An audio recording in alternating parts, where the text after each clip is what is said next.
Hello everyone, welcome to this series on literary theories, and in this video we are going to discuss the debate between structuralism and post-structuralism. Introduction. In the realm of literary and cultural theory, few debates have been as pivotal as that between structuralism and post-structuralism. At the heart of this discussion lies a fundamental question: is post-structuralism a continuation and development of structuralism, or is it a rebellion against it? In many ways, post-structuralism represents a form of rebellion, accusing structuralists of not fully embracing the radical implications of their views on language. This video explores the theoretical differences between these two movements, their origins, tone and style, attitudes towards language, and overarching projects. Structuralism's core beliefs. Structuralism finds its roots in linguistics, a discipline confident in its ability to establish objective knowledge. Structuralists believe that through accurate observation, systematic data collection, and logical deduction, reliable conclusions about language and the world can be reached. A central tenet of structuralism is that language shapes reality. It does not merely reflect or record the world, but actively constructs it. This perspective implies that our perception of the world is mediated by the linguistic structures we use, shaping how we see and understand everything around us. Structuralism, therefore, places a strong emphasis on method, system, and reason as tools for uncovering truths about the human experience. Post-structuralism's rebellion.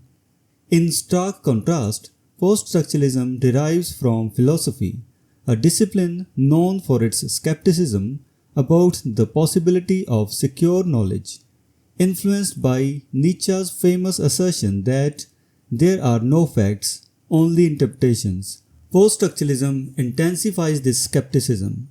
It challenges the structuralist confidence in scientific methods, arguing that such confidence is naive. By fully embracing the structuralist view that language shapes reality, post-structuralists claim that we are left in a state of radical uncertainty.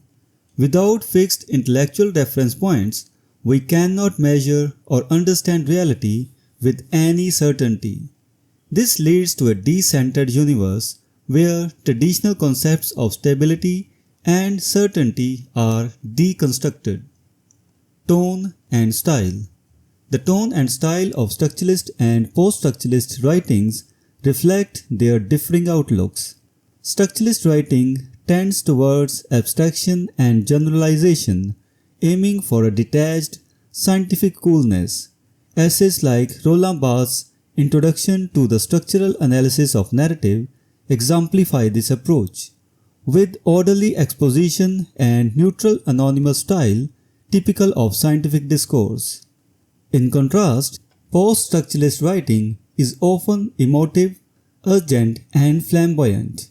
It frequently employs puns and allusions, and central arguments are sometimes built around wordplay. This style reflects a desire for engaged warmth and a rejection of detached coolness. Attitude to language. Structuralists and post-structuralists differ fundamentally in their attitudes towards language. Structuralists acknowledge that the world is constructed through language, yet they choose to live with this fact, continuing to use language as a tool for thought and perception. They see language as an orderly system that, despite its limitations, can be harnessed to understand reality. Post-structuralists, however, take a more radical stance. They view reality itself as textual and argue that linguistic signs are constantly floating, free of the concepts they are supposed to designate. This leads to a state of linguistic anxiety, where meanings are fluid, unstable, and subject to constant slippage or spillage. Language in the post-structuralist view is an unreliable medium, and meanings can never be fully controlled or guaranteed. Linguistic anxiety. This linguistic anxiety is a hallmark of the post-structuralist outlook. Words, according to post-structuralists, are always contaminated by their opposites. For example, one cannot define night without reference to day or good without reference to evil. Moreover, the historical meanings of words often interfere with their present-day usage. A seemingly innocent word like guest can reveal its etymological connection to hostess, enemy or stranger, highlighting the potentially unwelcome status of a guest. Such linguistic complexities demonstrate the inherent instability of language and the challenges of achieving clear communication. Project and goals. The fundamental aims of structuralism and post-structuralism reveal their contrasting intellectual projects. Structuralism seeks to question our ways of structuring and categorizing reality, encouraging us to break free from habitual modes of perception and categorization. It believes that by doing so, we can attain a more reliable view of things. In contrast, post-structuralism is more radical in its ambitions. It distrusts the notion of reason and the idea of the human being as an independent entity. Instead, it views the individual as a product of social and linguistic forces, a tissue of textualities.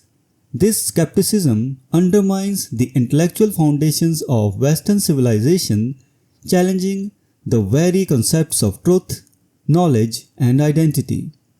Conclusion. In conclusion, whilst post-structuralism may share some foundational concerns with structuralism, it ultimately represents a rebellion against it. By fully embracing the structuralist notion that language shapes reality, post-structuralists argue that we are left in a state of radical uncertainty and linguistic instability. This leads to a profound skepticism about the possibility of achieving certain knowledge or stable meaning.